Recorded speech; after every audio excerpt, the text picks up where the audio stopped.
Hyvää huomenta, tai pitäisikö sanoa päivää, kello on kohta 12. Ja mä tulin porilta hetki sitten jo. Ja mä kävin syömässä.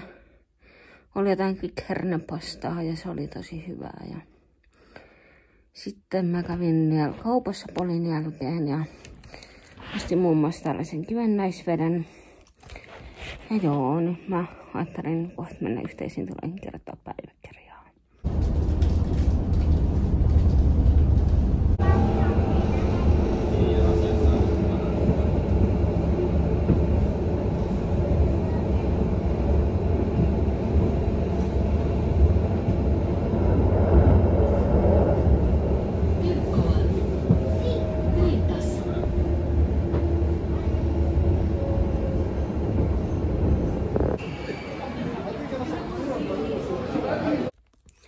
Mä unohdin kuvata ton eilisen päivän loppuun, mutta mä siis kävin kattoo tän näkee mun siskon kaa ja sitten niin me käytiin siinä Round, vai mikä onkaan se Donetsi-paikka ja se oli tosi hyvä.